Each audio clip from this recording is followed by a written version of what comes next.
The Silent Corner in the Empty Stage is almost a perfect album. It represents Hammill's art in the best possible way and therefore is a must for anyone who loves GRAAF Generator. And for those who don't know anything about GRAAF or Hammill's solo career, this is a good place to start.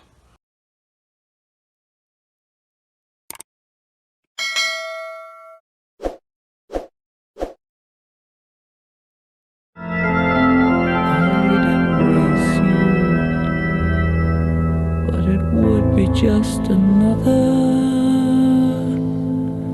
lie. The Silent Corner and the Empty Stage, released in 1974. This would be the third solo album by Peter Hammill. Joining Hammill on this album are Randy California, GRAAF members Hugh Banton, David Jaxon, and Guy Evans. The Silent Corner and the Empty Stage was my first venture into Peter Hamill's solo career, and very bit as stunning as I could ever expected.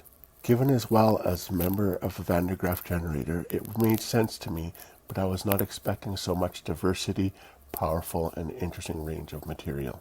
Consistently superb, with highlights beyond all expectation and lowlights virtually non-existent.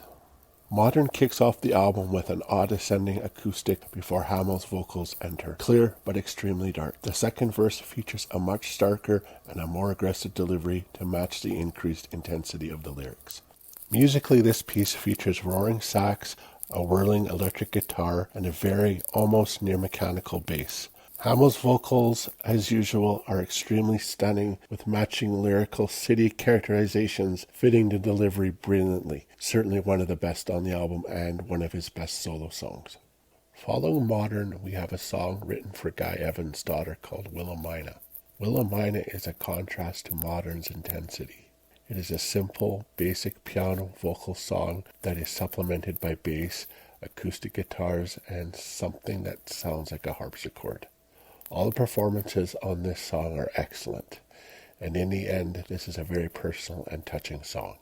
The third song on the album is called The Lie. The Lie is similar in its feel to Modern, though achieving the darkness and intensity in a very different way. This piece is basically a sharp piano that has incredibly powerful vocals and a whirling-like synthesizer thing.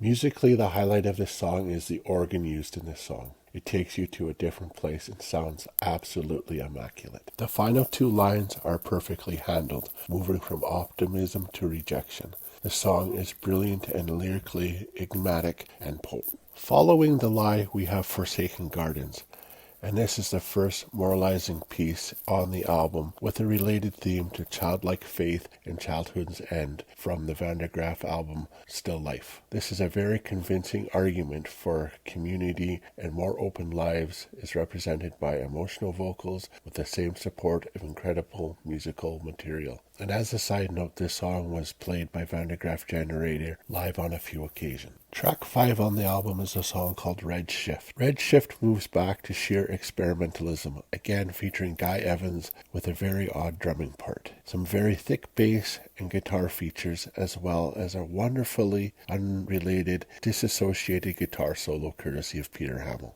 The vocals move between very strong and prominent to equally strong but fading and disappearing. The incoherence and alienation is conveyed well musically and quite naively, but without feeling unconnected and without alienating the listener. Wonderful, even if it took a few times for me to get. Following Red Shift, we have a song called Rubicon, and this song features a clean vocal with an echoing quality. Some oddball acoustic guitar and bass are most of the instruments on this song, though there is a little bit of sax as well from David Jaxon. I didn't get it at first, but I found if I focused on the lyrical content more, I got the song. Though I don't like to say there's weak songs on this album, I would have to say this is the weakest. Hammill saved the best song for last.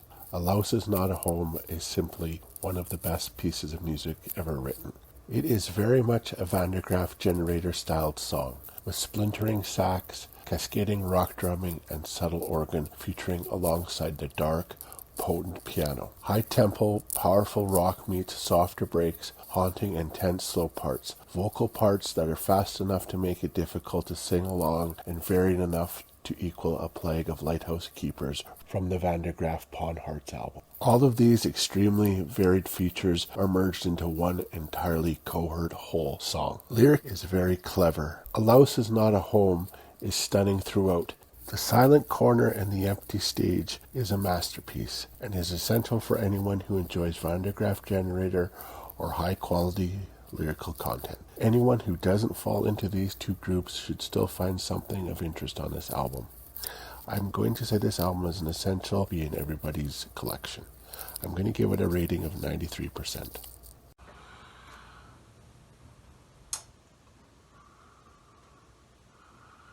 Now here is a view of the 2006, I believe it is, remaster CD. There's the front. And there's the back. Try to keep the glare to a minimum.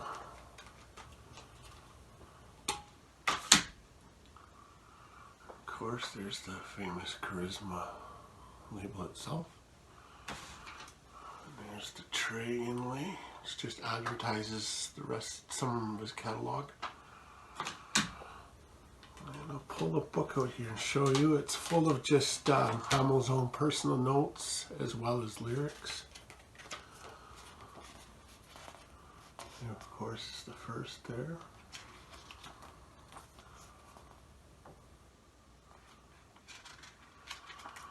I have to say this album has got some of the most bizarre album work, but at the same time it's quite fascinating to look at, and I'm not even sure as to what it is.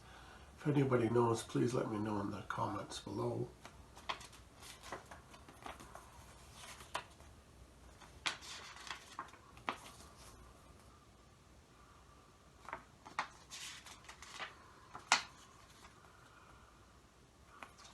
Not the most exciting to look at, but you get the idea of it. And of course is the back picture of them. Alright guys, thanks for joining me for this review. Take care of each other and we'll talk to each other really soon. Thanks, good night, bye.